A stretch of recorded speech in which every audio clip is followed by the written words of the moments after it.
बार Bharatiya Janata party का नारा था, अब की बार मोदी सरकार। मैं थोड़ा सा इसको हल्का सा बदल दे रहा हूं कि अब तो साफ है, इस बार मोदी सरकार। लेकिन साथ में ये कहना बहुत जरूरी है कि बहुत कम भारतीय सियासत में ऐसे नेता हुए हैं जिनके ऊपर उम्मीदों का पहाड़, क्योंकि उसको उसी तरह से पिच किया गया था, कहा गया था, इतना वजनदार हो जितना कि नरेंद्र मोदी के ऊपर है।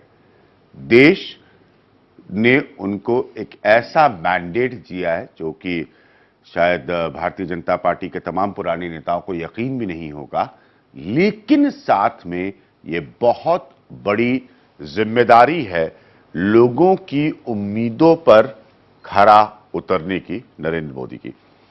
सारे विषय तो नहीं उठाए जा सकते एक टेलीविजन कार्यक्रम में, लेकिन मैं कोशिश करूंगा कि दो तीन वाकई गंभीर मुद्दों को हम छुएं।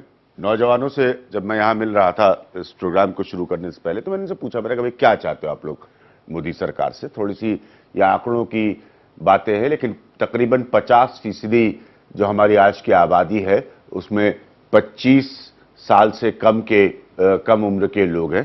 पहला और इंस्टेंट जवाब इन सब से मिला, जॉब यानी कि नौकरी।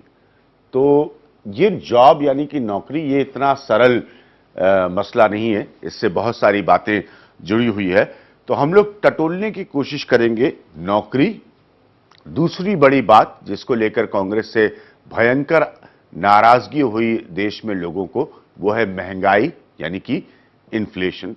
और तीसरी बड़ी बात जो मैं हमेशा मानता हूं कि नरेंद्र मोदी ने अपने पहले भाषण में कहा कि वो गरीबों के लिए काम करेंगे, लेकिन उन पर आरोप हमेशा से लगता रहा है कि क्या वो प्रो कॉर्पोरेट नजर आएंगे, जिसे हम अंग्रेजी में बिग बिजनेस कहते हैं। बड़े व्यापार और उद्योगपति जो होते हैं, क्या उनके लिए ज्यादा काम करते नजर आएंगे? तो ये तीन मसलों पर हम फोकस करेंगे, कॉन्सेंट्रेट करेंगे। जैसे मैंने कहा, मसले तो बहुत सारे हैं किसी नरेंद्र मोदी का आकलन करने के लिए, लेकिन ये तीन एक टीवी कार्यक्रम में मेरे हिसाब से समा सकते हैं। मैं आपको अपने पैनल से मिलाता हूं, बहुत ही जानकार लोग हैं। आपको पता है कि मेरे कार्यक्रमों में चिल्ला चिल्ली की बहस नहीं होती और मैं उसकी इजाजत नहीं देता। ये बहुत समझदार लोग हैं, ध्यान से इनको सुनिएगा। प्रवीण झा साहब हैं जो कि एसोसिएट प्रोफेसर है सेंटर फॉर इकोनॉमिक स्टडीज और प्लानिंग के जवाहरलाल नेहरू विश्वविद्यालय में, जेएनयू से। आलोक सिन्हा साहब हैं जो कि फॉर्मर चेयरमैन है फूड कॉर्पोरेशन ऑफ इंडिया के। आप सबको पता है कि देश में अनाज की स्थिति पर देश की सुप्रीम कोर्ट क्या कह चुकी है। प्रोफेसर योगेश अटल हैं, एक जाने माने सोशियोलॉजिस्ट हैं और इन्होंने एक किताब लिखी है, चेंजिंग इंडियन सोसाइटी, यानी कि भारतीय समाज की जो बदलाव की तस्वीर है उसको इन्होंने उस किताब में लिखा है।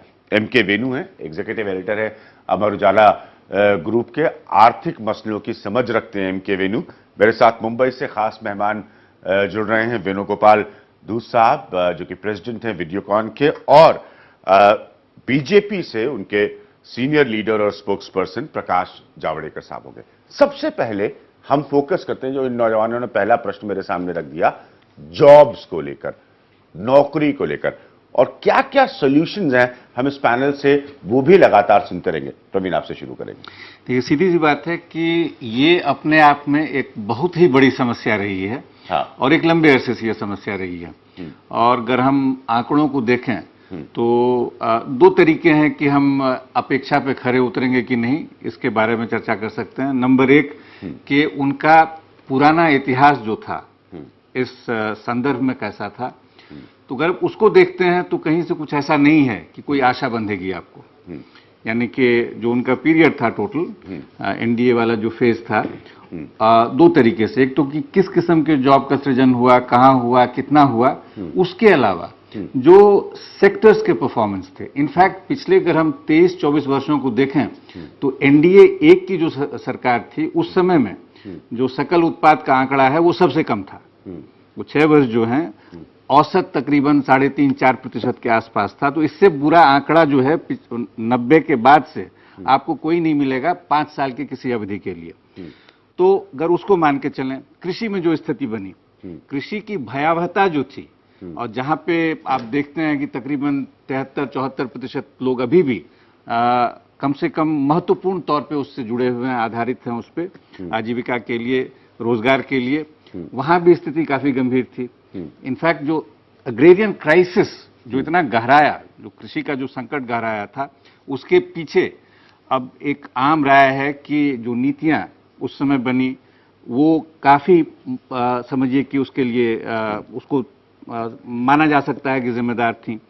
तो एक ये तरीका है। दूसरा तरीका है, अगर आप उनके मैनिफेस्टो को, जब चुनाव हो रहा था तो मैनिफेस्टो जो उन्होंने दिया और उसमें जो बात कही गई, तो चुनावी दौरान के समय कई लोगों ने कहा कि भाई ये तो एक तरह से कट एंड पेस्ट जॉब है, वो भी छोटे स्तर पे किसी और पार्टी के मैनिफेस्टो का। वो बात एक्चुअली बिल्कुल सही थी, कांग्रेस पार्टी के मैनिफेस्टो में लोगों ने कहा। तो बस मैं ये कहना चाह रहा हूं कि अगर उसके आधार पे देखें तो कोई खास आशा नहीं बनती है। उम्मीद नहीं रखें। आलोक जी, पहला पॉइंट जो उन्होंने रेस किया, जॉब्स, नौकरियां। वेल जॉब्स तो देखिए, जब तक इकोनॉमी में ग्रोथ नहीं होगा, हाँ। टर्नओवर नहीं बढ़ेगा, हाँ। तो जॉब्स का क्रिएशन तो बहुत ही मुश्किल है, हो नहीं सकता। लेकिन उसके लिए प्राइसेस को कंट्रोल करना पड़ेगा। प्राइसेस को कंट्रोल करने के लिए कॉमन सेंस बतलाता है कि डिमांड और सप्लाई के बीच में तालमेल होना चाहिए। क्योंकि मैं एफसीआई में रह चुका, I can give you the example of FCI.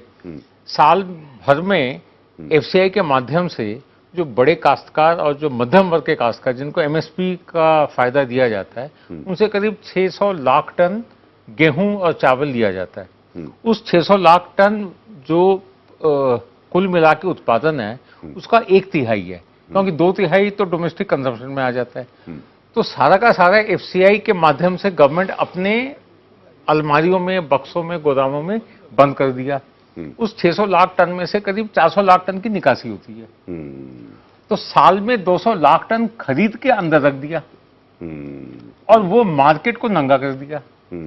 So it is natural कि प्राइसेस बढ़ेंगे। उसके लिए पहला कदम उनको ये करना पड़ेगा कि एफसीआई के माध्यम से आप बड़े काश्तकार और मध्यम वर्ग के काश्तकारों को एमएसपी का फायदा दीजिए फार्मर्स के नाम पे। That is okay, may be वही एक तरीका है कि हमारा उत्पादन बढ़े, लेकिन उसको निकालिए तो सही, उसकी निकासी करिए, या तो फूड सिक्योरिटी के थ्रू उसको बांटिए या उसको ओपन सेल में लाद लाइए। कर रख कर, जैसा सुप्रीम कोर्ट ने कहा, सड़ाने की जरूरत नहीं। हाँ, सर, नौकरी सबसे पहले नौजवान यही जानना चाह रहा है। और जब युवा लोग हैं तो जो अपने भविष्य की तैयारी करते हैं, जी जी, तो उसका एक उद्देश्य नौकरी प्राप्त करना होता है।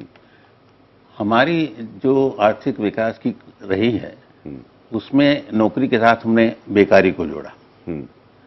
और जो अंतर आया वो ये कि पहले अशिक्षित बेकार थे, अब शिक्षित बेकारों की संख्या बढ़ती जा रही है। और शिक्षित बेकार की अपेक्षाएं और आकांक्षाएं कुछ अन्य कोटि की होती हैं। तो एक तो ये पहली बात हमें नोट करनी चाहिए। दूसरी बात ये कि जब हम आज़ाद हुए और उस समय जब हमारी नीतियां बनी, तो शिक्षा देने का सारा काम सरकार के जिम्मे था। आज के समय में अगर आप शिक्षा का नक्शा बनाएं तो सरकार द्वारा स्थापित संस्थाएं सिकुड़ रही हैं और गैर सरकारी संस्थाएं उभर रही हैं।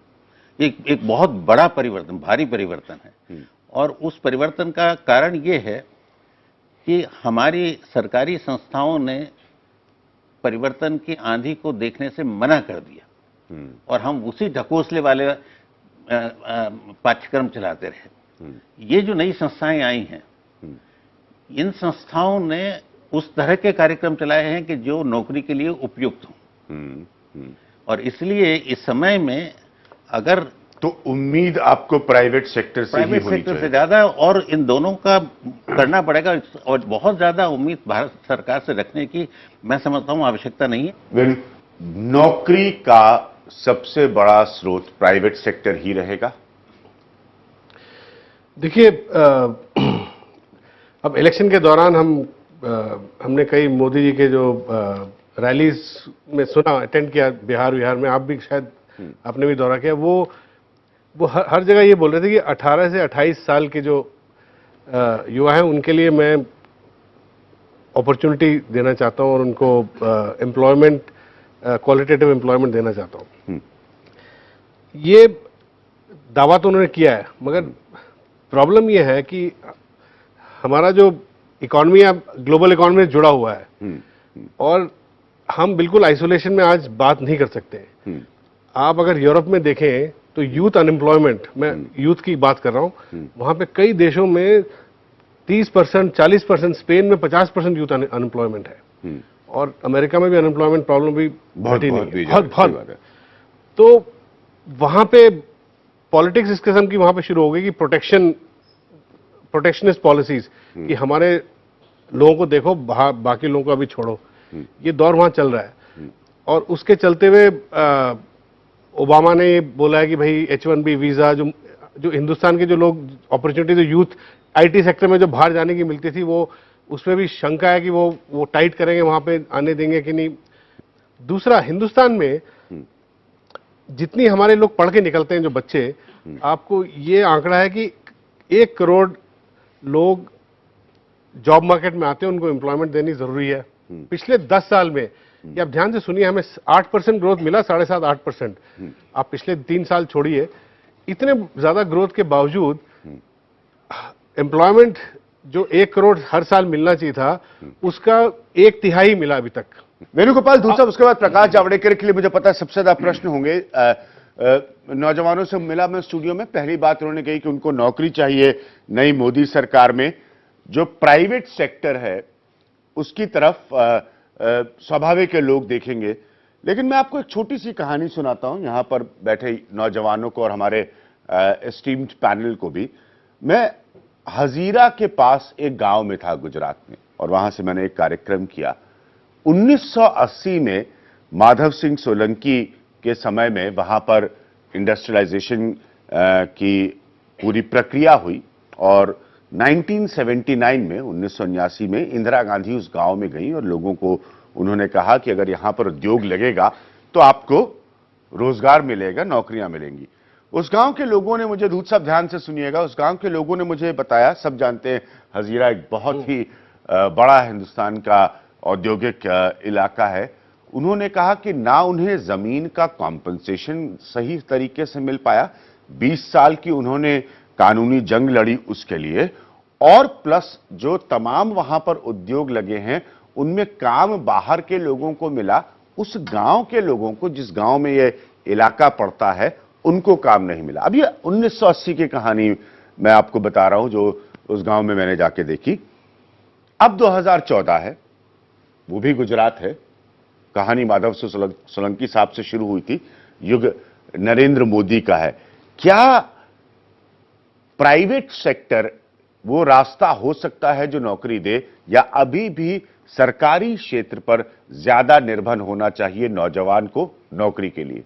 देखिए, सरकारी क्षेत्र में जो जिसे पब्लिक सेक्टर कहते हैं, उसमें वर्ल्ड ओवर आजकल काम कम हो रहे हैं, और नए तो पब्लिक सेक्टर आ ही नहीं रहे, और पुराने जितने भी है वो प्राइवेटाइजेशन हो चुके हैं। हमारे देश में भी काफी प्राइवेटाइजेशन हुए हैं, क्योंकि प्राइवेटाइजेशन के बहुत फायदे हैं। वहां पे जो है एक्सपांशन जल्दी होता है, लोगों को काम मिलता है, ब्यूरोक्रेसी नहीं रहती है, और बैंकों की भी हेल्प होती रहती है, और उसमें एक ही ड्यूटी रहती है कि हमारे वर्कर खुश रहे, वर्कर को काम मिले। वर्कर्स को अगर काम मिले तो फैक्ट्री अच्छी चलेगी। तो पब्लिक सेक्टर के सामने प्राइवेट सेक्टर अच्छा चलेगा, और यही मोदी साहब ने कहा कि प्राइवेट इन्वेस्टमेंट बढ़ाएंगे। और प्राइवेट इन्वेस्टमेंट बढ़ाने से खाली इंडस्ट्री का बढ़ाना, ये मैं नहीं कह रहा हूं कि इंडस्ट्री के बढ़ाने से ही खाली जॉब मिलेगा। एक बार इकोनॉमी में पैसा आया, इकोनॉमी चलने लगी, और लोगों को कहीं भी जॉब सिक्योरिटी मिली, तो वो खर्चा करने लगता है, और खर्चा करने लगा कि हर प्रकार के, फिर सर्विस सेक्टर इंडस्ट्री का हो चाहे एग्रीकल्चर का हो, सभी इंडस्ट्रियां चलने लगती है, और लोगों को काम मिलता है।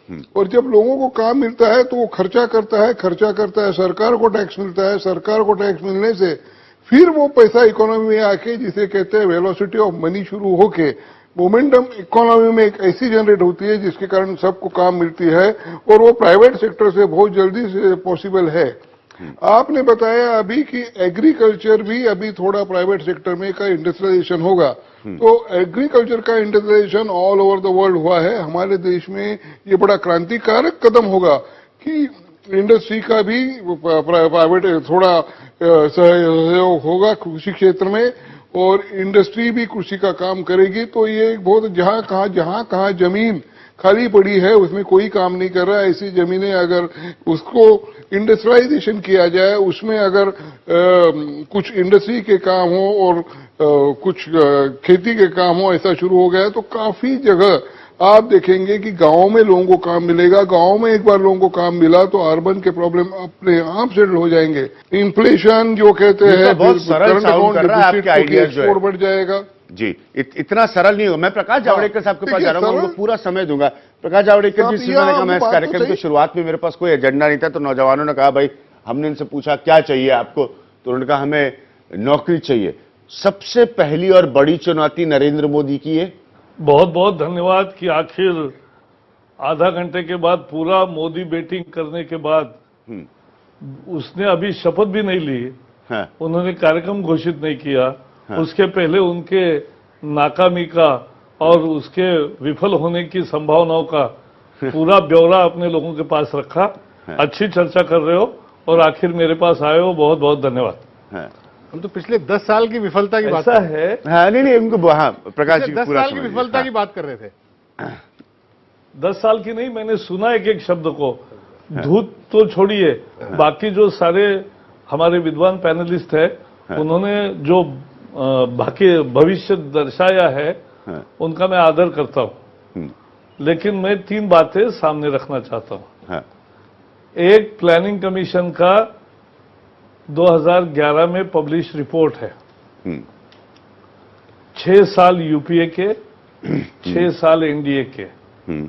एनडीए ने लगभग 80 लाख रोजगार हर साल पैदा किए और ये 16 लाख तक भी नहीं पहुंचे थे हर साल।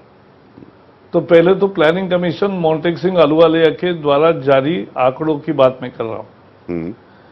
लेकिन सच्चाई को जितना आप छुपाना चाहोगे उतनी वो जोर से बाहर आती है। ये एमएनआरजीए जो था वो जॉब प्रोग्राम नहीं है, वो रिलीफ प्रोग्राम है। नौकरी तैयार करनी है तो इकोनॉमिक एक्टिविटी को बढ़ावा देना है। इंफ्रास्ट्रक्चर, और इंफ्रास्ट्रक्चर माने केवल रोड, रेल, पोर्ट, एयरपोर्ट नहीं है, इरिगेशन और हाउसिंग। इसको अगर आप बढ़ावा देते हो निवेश के आधार पे, यूपीए सरकार की तो ऐसी सफलता थी कि विदेशी निवेश जितना प्रत्यक्ष आया उद्योगों में, उससे ज्यादा तो यहां के निवेशियों ने बाहर निवेश किया, देश के बाहर। और इसलिए देश का निवेश, घरेलू निवेश भी बढ़ाना और बाहर से भी निवेश लाकर, एक इरिगेशन का हेक्टर अगर एक इरिगेशन करते हो तो 4 रोजगार पैदा होते हैं। तो मैं आपको बताना चाहता हूं कि मैं वही बताना चाहता हूं ना, the second most important problem is कि जैसे रोजगार का उपलब्धता बढ़ाते हो, लोगों का स्किलिंग करना होता है। स्किलिंग की चर्चा 10 साल यूपीए ने बहुत की, लेकिन स्किलिंग नहीं किया। हम चर्चा नहीं करेंगे, स्किलिंग को जल्दी शुरू करेंगे। और साथ ही साथ आज जो 300 ट्रेड खोजे हैं, हम 3000 स्किल सेट्स तैयार कर रहे हैं। Plans are ready. उससे ज्यादा जब आप रोजगार उपलब्ध करते हो, हाउसिंग में अगर एक शुरू होता है तो 45 इंडस्ट्रीज गेट एक्सिलरेटेड। तो ये रोजगार के अवसर उपलब्ध कराएंगे, रोजगार के लिए युवाओं को तैयार करेंगे और इसका परिणाम आपको तुरंत दिखेगा कि अभी तो शपथ लेनी बाकी है। इस साल सभी कंपनियों ने हायरिंग का टारगेट 3 गुना कर दिया है। 3 गुना, पिछले साल जितना हायरिंग किया था उससे 3 गुना ज्यादा इस साल कर रहे। हमारा 5 साल का, 10 साल का, 20 साल का नक्शा तैयार है। पूरा समय दिया आपको, मतलब प्रकाश जी का पूरा विश्वास है कि नए तरीकों से, नए माध्यमों से जो ये नौजवानों की चिंता, मैं एक्चुअली ये फ्लोर इन्हीं के लिए खोल रहा हूं कि फिर यही सवाल पूछे, क्योंकि मैं जानना चाहता हूं कि इनकी भावना क्या है, इनका दर्द क्या है। इसमें कोई दो राय नहीं है कि जो पारंपरिक तरीके रहे हैं, और यहां पर सारा ये एक्सपर्ट पैनल उसे मानेगा, उनको बदलने की जरूरत है। मैं वापस आया एक छोटे से ब्रेक के बाद।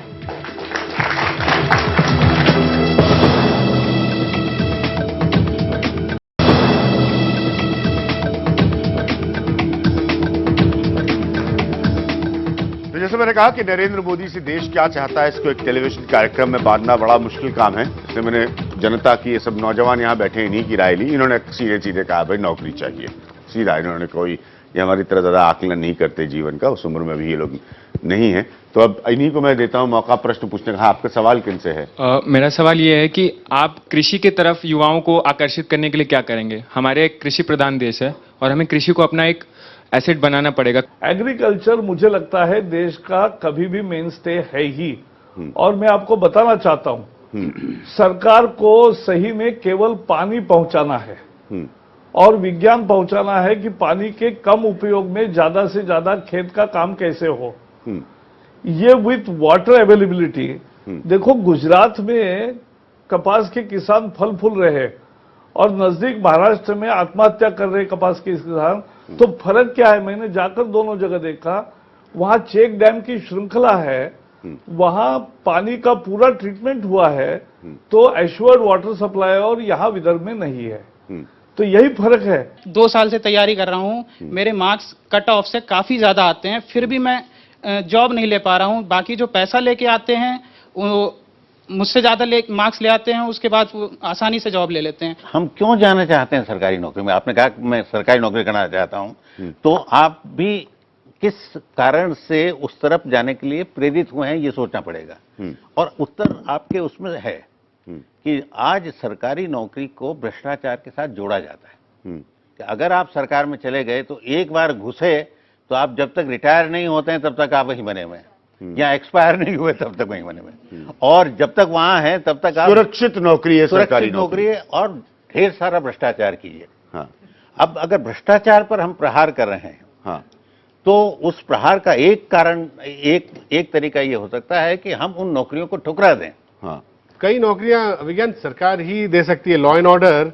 अब पुलिस को एक्सपैंड करना है, जो सीआरपीएफ, ये नौकरी सही बात है, इस देश सरकारी दे में सकती है। हिंदुस्तान में अभी भी पर 100,000 पॉपुलेशन पुलिस बहुत कम है। हाँ। और देशों के हिसाब से बहुत। हाँ। सर, आपने कहा न्यू गवर्नमेंट से आपको कोई होप नहीं है और सबसे बुरा दौर एनडीए के टाइम पे था और फिर से 4 दिन से ऐसी बातें हो रही हैं।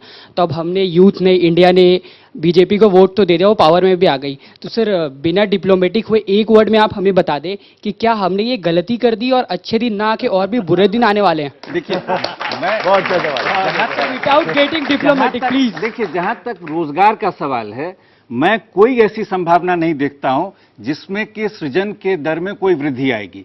कारण यह है कि अगर हम पिछले 25 साल का इतिहास देखें, सिर्फ इनका नहीं, वो है जिसको जो वेणु जो कह रहे थे, एक चीज होती है एम्प्लॉयमेंट इलास्टिसिटी ऑफ ग्रोथ, के जो विकास का दर है उसमें कितना सृजन हो रहा है, उसमें जबरदस्त गिरावट आते जा रही है। हाँ। 8% भी विकास का दर रहा, जो मैं नहीं देख रहा हूं अगले 3 वर्षों में। हाँ। तो आप अगर कहेंगे कि उससे जो रोजगार के सृजन में बढ़ोतरी हो जाएगी, ये कहीं से कहीं, ये तो मैं भी मानता हूं। तार्किक आधार नहीं है। मेरे जरूर है, प्रकाश जी रिस्पॉन्ड करें यहाँ पर। मोदी का विजय हाँ। नौजवानों ने दिया, आशा के साथ दिया, लेकिन कुछ लोग ऐसे हैं कि जिनको वो पच नहीं रहा है, इसलिए पहले से श्राप दे रहे, लेकिन उन श्राप से कुछ होने वाला नहीं है। मैं आपको बताना चाहता हूं, रोजगार का सृजन का रेट बढ़ेगा, कोई उसका वैज्ञानिक आधार, प्लान सब तैयार है, और कहां कहां बढ़ेगा वो भी मैंने बताया। आप देखिए अभी इन्वेस्टमेंट का माहौल आने वाले 6 महीने में क्या बदलता है, उससे क्या इंफ्रास्ट्रक्चर प्रोजेक्ट शुरू होते हैं, और एग्रीकल्चर में पानी और हाउसिंग, इसको कैसे बढ़ावा देते हैं। और कोई भी विज्ञान का, अर्थ विज्ञान का विद्यार्थी हो, मुझे बताए कि हाउसिंग और कृषि और इंफ्रास्ट्रक्चर से रोजगार का सृजन का दर नहीं बढ़ेगा, ऐसे कहने वालों को फिर से एक बार स्कूल में जाना पड़ेगा। हाँ। सर, मैं ये जानना चाहता हूँ कि जॉब के लिए पहले तो अच्छे एजुकेशन की जरूरत है। हाँ। तो एजुकेशन हासिल करने, जैसे कि माइनॉरिटीज, मैं स्पेशली मुसलमानों को यहाँ पर कंसीडर करना चाहूंगा। हाँ। कि अगर वो बाहर जाता है पढ़ने के लिए, जैसे हमारा सबसे हम अच्छा कह सकते हैं जामिया, जामिया मिलिया इस्लामिया, अभी कुछ साल पहले की बात है कि वहां पे एक इनकाउंटर हुआ। तो सर, उससे मुसलमान अभी भी भयभीत है। 1992 और 2002 के दंगों से वो उस सब से रिलेटेड अभी भी भयभीत है। उन सबको छोड़ के, हर चीज को भूल के मुसलमान ने एक मौका दिया है बीजेपी को। तो अब बीजेपी, मोदी सरकार ऐसा क्या करने जा रही है जिससे कि वो शो कर सके, जिससे कि वो दिखा सके कि अच्छा मुसलमानों प्रश्न के है, दिल प्रकाश से जी। उनका हाँ, भय मेरी जा चुका डायरेक्टर है। बार बार रिक्वेस्ट करिए ब्रेक लेने के लिए। प्रकाश जी, एक अच्छा प्रश्न है, जरा आप इसको ये जो नौजवान ने पूछा है, इनका कहना यह है कि क्योंकि नरेंद्र मोदी ने बार बार इस मसले को एड्रेस किया अपने रैलीज में, अपने इंटरव्यूज में, थोड़ा नौकरी से हट करे, मुसलमान को भी नौकरी चाहिए नरेंद्र मोदी के राज में। वो ये कहते हैं कि आपका यही प्रश्न है कि डर अगर उनके दिल में है तो वो डर कैसे एड्रेस करेंगे नरेंद्र मोदी? मोदी जी ने दो बातें कही। पहली तो बात कही कि हिंदू मुसलमान आपस में लड़ेंगे या हिंदू मुसलमान गरीबी, बेरोजगारी और अशिक्षा से लड़ेंगे।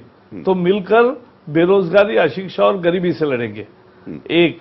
दूसरा, उन्होंने लगातार कहा कि मैं मजहब के आधार पे नहीं, मैं बैकवर्डनेस के आधार पर हर एक को मौका मिले, और 125 करोड़ जनता एक ही निगाह से देखते हैं, लेकिन उसमें जो पिछड़े हैं आर्थिक दृष्टि से, जो पिछड़े हैं शैक्षिक दृष्टि से, जो पिछड़े हैं सामाजिक दृष्टि से, जिसे ओबीसी में अनेक पासमंदा मुसलमान और बाकी सब लोग हैं, तो ये बैकवर्ड, क्योंकि उनका तो मजाक उड़ाया कांग्रेस ने कि चाय वाला के अरे वो बैकवर्ड क्लास से आए और चाय बेचते थे, उन्होंने कहा मैं चाय बेचता था, देश नहीं बेचता। और इसलिए ये एक आर्थिक परिदृश्य पूरा हमारा तैयार है, और उनको जो तर्क चाहिए वो भी मैं कहना चाहता हूं।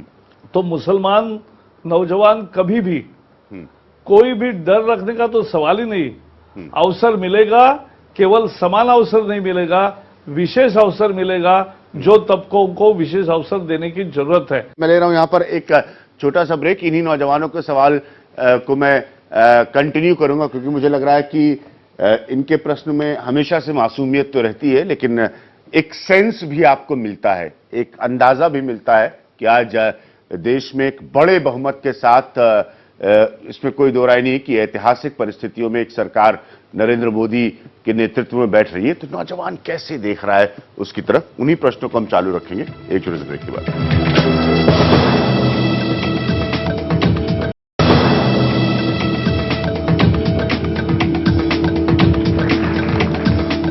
वक्त की हमेशा कमी होती है। हाँ, कुछ और लोग इधर से बहुत देर से हाथ उठा रहे हैं। हाँ प्लीज। सर, एक किसान परिवार से मैं आता हूँ और उसके लिए गर्व है मुझे।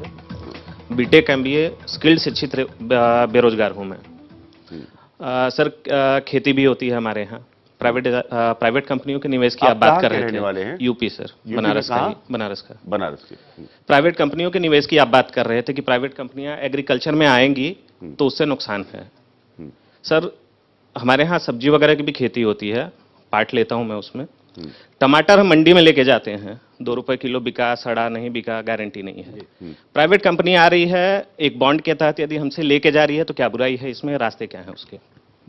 अभी तक के जो अध्ययन भारत में रहे हैं उसमें यह है कि इसका फायदा बहुत जल्दी जो है छोटे और सीमांत किसानों के लिए पूरी तरह से तब्दील हो जाता है, जिसमें कि आप वही करते हैं जो कंपनी आपको चाहेगी, जिस किस्म के कॉन्ट्रैक्ट्स होते हैं। हाँ, उसमें जो आपका जो रिटर्न है, एफसीआई के चेयरमैन रहे, जल्दी से रिस्पॉन्ड करें। देखिए, जो नए सरकार के लिए हम जो ब्लूप्रिंट उनको देना चाहते हैं, आई एम श्योर उन्होंने अपना बना लिया होगा ना। कोई भी इकोनॉमी किसी भी देश में तब तक नहीं ग्रो करता जब तक वहां मैन्युफैक्चरिंग की गति बढ़े, जब तक मार्केटिंग ना बढ़े, जैसे आप कह रहे हैं, और जब तक जो पावर प्रोजेक्ट, जब तक बिजली का जनरेशन ना बढ़े। तो हमें तो जैसे एक किसी ने अनुमान लगाया है कि जो स्टॉल्ड पावर प्रोजेक्ट्स हैं वो क्योंकि स्टॉल्ड पड़े हैं, इन्वेस्टमेंट आ चुका है, उसके वजह से सालाना 2 लाख करोड़ का लॉस हो रहा है। सो देयरफॉर मैन्युफैक्चरिंग को बढ़ाना पड़ेगा, बिजली के जनरेशन बढ़ानी पड़ेगी, और एग्रीकल्चर मार्केटिंग करनी होगी, वेदर वो कॉर्पोरेट करे या गवर्नमेंट करे, लेकिन किसी ना किसी को तो करना ही पड़ेगा। पहले कृषि उद्योग का। हाँ, प्रकाश जी, मैं आपका भी जल्दी से एक उत्तर चाहूंगा। ऐसा है, जो किसान की बात है, और जो मेरे नौजवान भाई जो बीटेक है, बनारस से है और एग्रीकल्चर से ताल्लुकात रखते हैं और विशेष रुचि भी लेते हैं, मैं इनके स्वागत करता हूं नए विचार का, क्योंकि एपीएमसी किसान के लाभ के नाम पर बनी वास्तविकता बिचौलियों के फायदे की बात साबित हुई है, और देश को जोन में बांटकर देश के किसान की आजादी को एक तरह से उसको बहुत मर्यादित किया है। और इसलिए मैं मानता हूं कि किसान को ऑप्शंस होने चाहिए। एक बस आखिरी प्रश्न, हाँ प्लीज आप बहुत देर हम से। जो स्टूडेंट्स हैं वो एजुकेशन लेते हैं ताकि हाई पोस्ट की हमें जॉब मिले, पर फिर भी हमें उससे कम पोस्ट की जॉब मिलती है, तो कहीं छुपी हुई बेरोजगारी भी है, तो मोदी सरकार उसके लिए भी कुछ करेगी? छुपी हुई बेरोजगारी, जिसे इकोनॉमिक्स में डिसगाइज्ड अनएम्प्लॉयमेंट बोलते हैं, वो हिंदुस्तान में बहुत ज्यादा है। बहुत ज्यादा और है। आज तक मैं बड़ा अचंभा हूं, आज तक किसी रिसर्च ने या सरकार के रिसर्च ने इसको कैलकुलेट करने की कोशिश नहीं करी है। I was coordinating the employment promotion program of Bank of Maharashtra when I was serving in 1980s. मैं ये बताना चाहता हूं कि उस समय मैंने किताब लिखी, क्योंकि डिसगाइज अनएम्प्लॉयमेंट पे हमने बहुत अध्ययन किया और उसमें हमें ये पता चला कि ये तो लोग बेरोजगार है ये कहने से बचने के लिए कहते हैं कि हम खेती में है, वो बचने के लिए कहते हैं कि हमारा दुकान है। वहां एक आदमी का जॉब है, वहां 4 लोग बैठते हैं। अब 3 लोगों को अगर सही अवसर मिलेंगे रोजगार के, तो वो दुकान से बाहर आएंगे, खेती से भी बाहर आएंगे, जो खेती पर जरूरत है उतने लोग रहते और बाकी जॉब्स करेंगे। खेती में भी नए जॉब्स पानी के साथ तैयार होते हैं। तो इसलिए क्या पहुंचाना, स्किलिंग पहुंचाना, अच्छा एजुकेशन पहुंचाना, पानी पहुंचाना और इनोवेशन लाना, इन 4 खंभों पर आधारित एक नई रोजगार पॉलिसी आएगी कि जिसके सहारे हम समयबद्ध तरीके से रोजगार की जबरदस्त और निवेश और इंफ्रास्ट्रक्चर, इसके सहारे एक रोजगार का मास्टर प्लान बनाया है और सरकार अनवील करेगी। कार्यक्रम में मैंने 3 विषय सोचे थे जिस पर हम चर्चा करेंगे, लेकिन नौजवानों ने अपने एजेंडे को रखा। इनका कार्यक्रम है, जनता का कार्यक्रम है, आपका कार्यक्रम है, मुझे कोई ऐतराज नहीं है। आखिर में हमेशा हम समाधान की बात करते हैं, बहस, अलग अलग पॉइंट्स आपने सुने। मैं चाहूंगा 20 सेकंड हर पैनलिस्ट के पास होगा, अपना समाधान बताए। चूंकि यह कार्यक्रम सिर्फ बेरोजगारी से रोजगार होने के सफर के ऊपर ही आज रहा, तो उसी पर समाधान इस पैनल में।